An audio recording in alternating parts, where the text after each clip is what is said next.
अनाथ होने के बावजूद मधु एक पढ़ी लिखी आत्मसम्मानी लड़की थी। वो सरकारी स्कूल में टीचर थी। सभी उसकी प्रशंसा करते थे। एक बार स्कूल में वार्षिक मेला लगा, जिसमें चेतन स्कूल के प्रिंसिपल के बेटे, जो उसका दोस्त था, मेले में आया। चेतन एक इंजीनियर होने के बावजूद भी कामचोर और आलसी था। उसने मधु को देखा। यार, ये लड़की कौन है? सब कुछ अकेले संभाल रही है। यार, बड़ी आत्मसम्मान वाली लड़की है। देख ले, अनाथ होते हुए भी यहाँ तक पहुँच गई। जल्दी ही प्रिंसिपल भी बन जाएगी। सरकारी टीचर?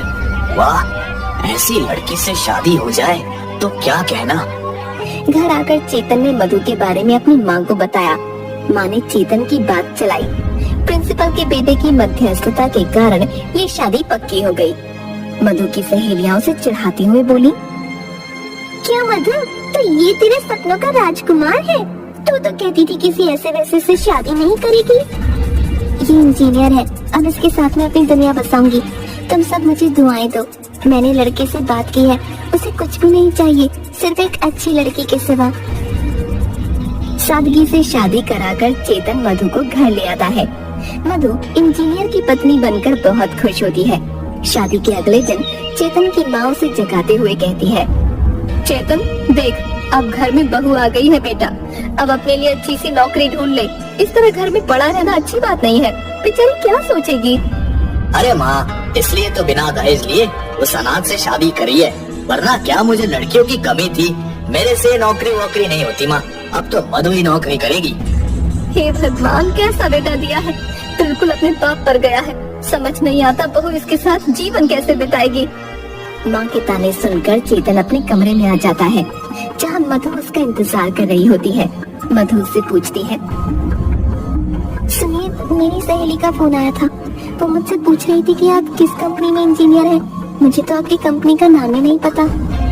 देखो, मैं तुम्हें पहले ही बता देना चाहता हूँ, मैं कोई झूठा मक्कार नहीं हूँ। अच्छी खासी सरकारी स्कूल में टीचर हूँ, बढ़िया तनख्वाह आती है, फिर भला मुझे नौकरी करने की क्या जरूरत? आखिरकार घर में भी तो कोई देखभाल के लिए होना चाहिए। ये आप कैसी बातें कर रहे हैं? खैर, चिंता की कोई बात नहीं है, मैं आपकी मदद करूंगी। हम मिलकर आपके लिए नौकरी ढूंढेंगे। नौकरी नौकरी, क्या दिमाग खराब कर दिया? इस घर में तो चैन से बैठ नहीं सकते। और याद रखना, कल से तुम्हारी छुट्टियां खत्म हो रही है। मैं तुम्हें स्कूल छोड़ने जाऊंगा और वापस लेने भी आऊंगा। ये क्या कम है? आए बड़ी। चेतन के जाने के बाद मधु उदास हो गई। उसने सपने में भी नहीं सोचा था कि उसका पति बेरोजगार और कामचोर होगा। वो तो खूबसूरत सपने सजाकर ससुराल आई थी। मैं अपनी पूरी जिंदगी किसी कामचोर के साथ बर्बाद नहीं कर सकती। मुझे इस आदमी के साथ नहीं रहना, मैं इन्हें छोड़कर चली जाऊंगी। सुबह होने पर चेतन मधु को स्कूल छोड़ाता है, लेकिन जब मधु को वापस लेने जाता है तो मधु आने से इनकार कर देती है। चेतन, तुम यहाँ से चले जाओ, मैं तुम्हारे जैसे आदमी के साथ नहीं रह सकती। मैं अपना जीवन अकेले बिता लूंगी। ये तुम कैसी बात कर रही हो? ऐसा भी कभी होता है क्या?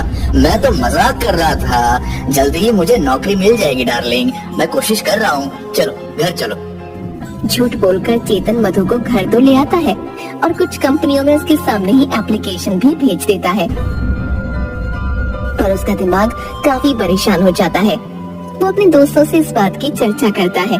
दोस्त कहते हैं, अरे चेतन, चिंता करने की कोई बात नहीं है। तुझे पता है, गांव के पीछे जो भूतकाल की गुफा है, उसमें एक पहाड़ी फकीर आया है जो सबकी मुराद पूरी करता है।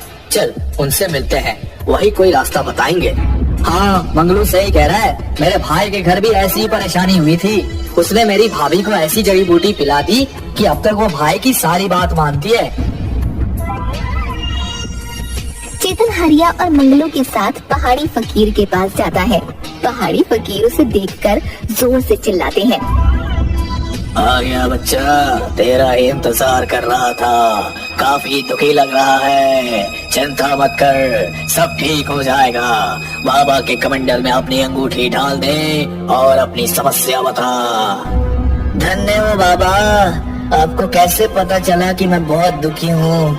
अरे बाबा, क्या बताऊँ आपको, नई नई शादी हुई है। अनाथ लड़की से शादी की ये सोचकर कि वो सरकारी टीचर है, सारी उम्र मुझे काम करने की जरूरत नहीं पड़ेगी, लेकिन वो तो मुझसे छुटकारा पाना चाहती है। अनर्थ हो जाएगा, ऐसा कभी ना करना। तेरी पत्नी कोई साधारण औरत नहीं, साक्षात लक्ष्मी है। अगर वो तेरे घर से गई तो तेरा घर का सुख चैन भी चला जाएगा।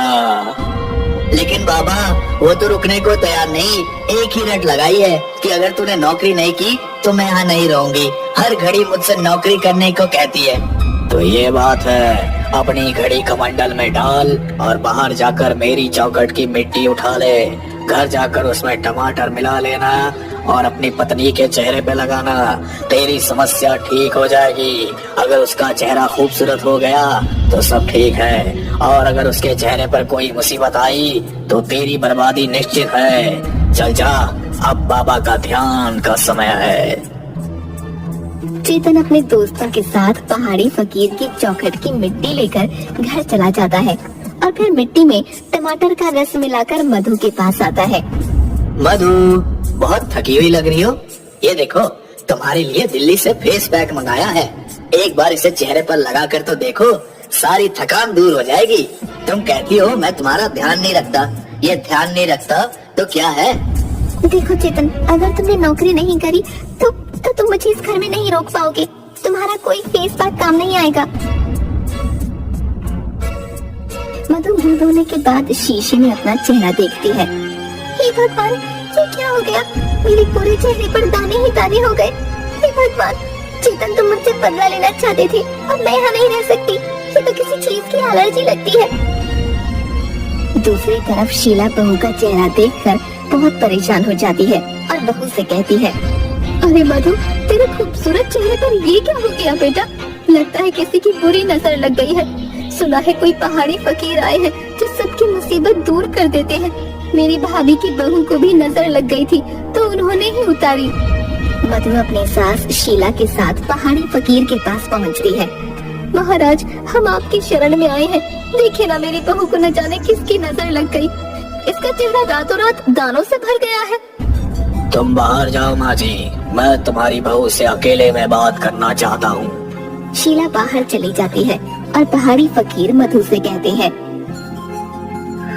बेटी, तेरा पति तेरा काल है। तेरी सास के सामने में सब नहीं कहना चाहता था। जितनी जल्दी हो सके उससे पीछा छुड़वा ले और अपने कान के टॉप्स कमंडल में डाल दे। चौखट की मिट्टी उठाकर अपने पति के खाने में मिला दे। अगर ठीक रहा तो बढ़िया है, वरना जल्दी से जल्दी छोड़ के चली जा, सब ठीक हो जाएगा। मधु घबरा के पढ़ी लिखी होने के बावजूद अपने टॉप्स बाबा के कमंडल में डाल देती है। शीला अंदर आती है। देख बेटी, तेरी बहू लक्ष्मी है। कुछ भी हो जाए अपनी बहू को घर छोड़कर कभी मत जाने देना। मधु रात में चेतन के खाने में मिट्टी मिला देती है। खाना खाने के बाद मिट्टी के इन्फेक्शन से चेतन का पेट खराब हो जाता है। हे भगवान, अब तो सारी ताकत भी खत्म हो गई। इतने दस्त आए हैं कि जान निकल गई। अब तो बाबा के पास ही जाना होगा। अरे मधु, तेरी सैलरी आ गई होगी। तूने मुझे दी नहीं अभी तक। मेरी सैलरी तुम्हें क्यों दूं? बहुत सैलरी इसे नहीं दे, मुझे दे, वरना घर का राशन पानी कैसे आएगा? तू बस खाने से मतलब रख, तुझे कोई कमी ना होगी। इस तरह कई महीने गुजर गए। मधु पूरे महीने मेहनत करती और सैलरी मिलते ही शीला को सारे पैसे दे देती। न जाने कैसी किस्मत है। एक तो निकट्टू पति, ऊपर से स्कूल का काम, घर आओ तो घर का काम। एक मिनट के लिए मुझे चैन नहीं। अब मुझे कुछ सोचना ही होगा। मधु अपना सारा सामान पैक करके घर से जाने लगती है कि चेतन आ जाता है। मधु, कहाँ जा रही हो? मैं तुम्हारे बिना नहीं जी सकता। प्लीज रुक जाओ। बस बहुत हो गया चेतन, अब मैं और यहाँ नहीं रुक सकती। मुझे कुछ हो रहा है, मुझे चक्कर आ रहे हैं, दिल की धड़कन बढ़ रही है। मधु, मुझे छोड़ के मत जाना। बेचारी मधु चेतन की हालत देखकर फिर रुक जाती है। इतने दिन हो गए, एक शिकार भी नहीं फंसा। ऐसा ही रहा तो घर चलाना मुश्किल हो जाएगा। आज गांव में जाकर लगता है कोई तो जरूर फंसेगा। बाबा घूमते घूमते चेतन के घर पहुंच जाते हैं और आवाज लगाते हैं, भिक्षा दो, घर में भयानक मुसीबत आने वाली है। शीला बाहर आकर, अरे फकीर बाबा, आप, हमारी तो किस्मत ही खुल गई। आइए आइए, अंदर आइए ना, भोजन करिए। पहाड़ी फकीर अंदर आ जाता है। उसे देखकर चेतन उठकर बैठ जाता है। धन्य हो बाबा, आप यहाँ? तू यहाँ क्या कर रहा है? बाबा ये मेरा ही घर है, मुझ पर दया कीजिए। हाँ, उपाय करना होगा। तू चांद और तेरी बीवी सूरज इसका तेज जला देगा और इसके बिना भी तू मर जाएगा। अगर 1 साल तक हर महीने 5,000 देने का वादा करता है तो मैं सब ठीक कर दूंगा। मुझे मंजूर है बाबा, सब मंजूर है। चेतन के जाने के बाद मधु आती है। बाबा, आपने मेरे पति को देख लिया, अब कुछ बढ़िया उपाय करिए कि इसकी बुद्धि ठीक हो जाए। बेटी, उपाय तो हो जाएगा, पर 1 साल तक हर महीना 5,000 देना होगा। बाबा, पैसे की चिंता मत करिए, आप सब ठीक कर दीजिए। उन सब के जाने के बाद पहाड़ी फकीर मन ही मन सोचता है। शीला, तेरे दोनों बच्चे पर काली छाया है।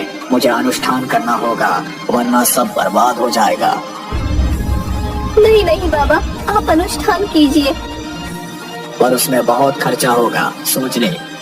जो भी हो बाबा, परिवार से बड़ा तो कुछ नहीं ना। हर महीना 5,000 लगेगा बेटी, और अनुष्ठान 1 साल का होगा। मुझे सब मंजूर है, आप मेरे घर को बचा लो। किसी तरह 2-3 महीने के अंदर सबके सब बाबा को पैसे दे देते हैं, लेकिन अब घर में सब्जी फल वगैरह सब में कमी आने लगती है। माँ, साबुन तो देना, बाथरूम में साबुन नहीं है। बढ़ाया राजकुमार, काम का ना काज का, बिना साबुन के नहीं नहा सकता क्या? आज से घर में साबुन आना बंद, अब खुद की कमाई से ही साबुन लाना। माँ, मेरा जेब खर्च तो दे, तूने पिछले महीने भी नहीं दिया था। एक ढेला भी नहीं मिलेगा, जाके खुद कमा। आखिर माँ को हो क्या गया है? लगता है कोई नौकरी ही करनी होगी, वरना बाबा को पैसा देना मुश्किल हो जाएगा। माँ, पिछले 1 हफ्ते से घर में सब्जी भी नहीं आ रही। माँ जी, इतनी मेहनत के बाद सिर्फ अचार से काम नहीं चलता मेरा। अरे तो क्या मैं खा लेती हूँ? शर्म नहीं आती? निखत तो कहीं का, तो कमाता होता तो कोई मुझसे हिसाब न पूछता। दूसरी तरफ पहाड़ी फकीर को हर महीने पैसे मिल जाते। अब बाबा रोज मलाई पकवान उड़ाता और चेतन के घर में बाबा को पैसे देते देते गरीबी छाने लगी थी। अगले महीने मधु शीला को 5,000 रुपए कम देती है। अरे बहू, ये पैसे कम क्यों है? माँ जी, इनकम टैक्स के पैसे कट गए। इस महीने मुझे 5,000 चाहिए, एक कोर्स कर रहा हूँ नौकरी के लिए। लगता है बाबा का अनुष्ठान काम कर रहा है। चेतन, तुम चिंता न करो, कोर्स करो, मैं तुम्हें पैसे दे दूंगी। लगता है बाबा का अनुष्ठान काम कर रहा है। उन दोनों को प्यार से बात करते देख शीला को भी यही लगता है कि बाबा का अनुष्ठान काम कर रहा है। चेतन 1-2 जगह इंटरव्यू देता है और उसे नौकरी मिल जाती है। अब सबको विश्वास हो जाता है कि ये पहाड़ी फकीर की महिमा है। नौकरी मिल जाने के कारण मधु भी चेतन के साथ प्यार से रहने लगती है। अगले महीने शीला, मधु और चेतन अलग अलग बाबा को पैसे देने जाते हैं। मधु चेतन को देखकर छुप जाती है और वीडियो बनाती है। जय हो बाबा, आपका अनुष्ठान तो काम कर गया।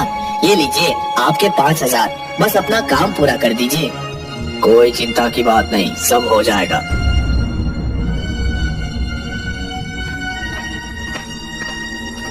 जय हो आपकी, आपके अनुष्ठान से मेरा घर बदल रहा है। लीजिए 5,000 रुपए, बस मेरा काम पूरा कर दीजिए। शीला के जाने के बाद बाबा अपनी बिग उतार कर बीवी को बुलाता है। सूजी डार्लिंग, बाहर आना। देखो तुम्हारा काम हो गया, आज खाना ऑर्डर कर दो, पर नॉनवेज करना। डार्लिंग, 1 साल के बाद क्या करेंगे? मूर्खों की कोई कमी नहीं है, तुम ऐसा करो, मैं इनकी मूर्खता का कष्ट करूंगा। शीला को सब समझ आ जाता है और वो वापस आ जाती है। घर पहुंचती है तो चेतन खुशी से कहता है, मधु, बाबा की दया से मेरा प्रमोशन हो गया है। अब मेरी सैलरी 1 लाख रुपए है। चाहो तो तुम नौकरी छोड़ सकती हो। चेतन, ये सब बाबा का नहीं, तुम्हारी मेहनत का फल है। तुम्हारे मुंह से ये शब्द सुनने के लिए मैं कब से तरस आई थी। तुम तो जानते हो ना, मैं अनाथ थी, सारी जिंदगी मेहनत करके खाया है। शादी के बाद चैन से खाना चाहती थी, पर अब मुझे नौकरी करना अच्छा लगता है और तुम्हारे जैसा पति पाकर मैं बहुत खुश हूँ। मुझे और कुछ नहीं चाहिए। सब बाबा की दया है, उनकी पूजा से हमारा घर ठीक हो गया। उनकी पूजा से हमारा घर ठीक नहीं हुआ है माँ, हमारा घर चेतन की मेहनत करने से ठीक हुआ है। बल्कि हमारे पैसे से उनका घर ठीक हो गया है। ये देखिए, वो सबको बाबा का वीडियो दिखाती है। इस बाबा की वजह से मैं नौकरी कर रहा था, अब मैं नौकरी छोड़ देता हूँ। क्या? ऐसा कभी नहीं होगा मधु, मुझे अपनी भूल समझ आ गई है। अब हम सब मिलकर इस बाबा को मजा चखाते हैं। बाबा मधु को फोन करके पैसे के लिए पूछता है। बाबा, मैंने अपने जन्मदिन पर आपके लिए खाना रखा है, आप हमारे यहाँ खाने के लिए आइए, मेरे और भी दोस्त आपसे मिलना चाहते हैं। बाबा सोचता है कि उसके लिए और पैसों का इंतजाम होने वाला है। वो खुशी खुशी खाना खाने चेतन और मधु के घर पहुँचता है। आइए आइए बाबा, आराम से बैठिए, लेकिन अपना विग टांग दीजिए, क्योंकि यहाँ पंखा बहुत तेज है, अगर ये उड़ गया तो खाना खराब हो जाएगा। शीला की बात सुनकर बाबा घबरा जाता है और अचानक अंदर से मधु और चेतन पुलिस के साथ निकलते हैं। मधु पुलिस को बाबा का वीडियो दे देती है और बाबा को गिरफ्तार कर लिया जाता है। अरे मूर्खो, ये सब क्या कर रहे हो? मैं सबको भस्म कर दूंगा। नहीं जानते मैं एक सिद्ध फकीर हूँ। सब कुछ अच्छे से जान चुके हैं ढोंगी फकीर, अब तेरा कोई पैतरा काम नहीं करेगा। अरे बहुत लोगों को बना लिया सबको तुमने, अब आ जाओ थाने में, कुछ दिन हमें सेवा करने का मौका दो, ले जाओ इसे। और आप सबका बहुत धन्यवाद जो ऐसे ढोंगी को पकड़वा कर हमारे सभ्य समाज में जो दिल से धर्म आचरण करने वाले लोग हैं, उनकी इन ढोंगियों की वजह से बहुत बदनामी होती है। आप जैसे सतर्क अगर हर कोई हो गया तो हमारा भारत फिर से स्वर्ग कहलाएगा। लेकिन बाबा के धोखे ने मधु के निकम्मे पति को हमेशा के लिए सीख दे दी थी। सब लोग खुशी खुशी रहने लगते हैं।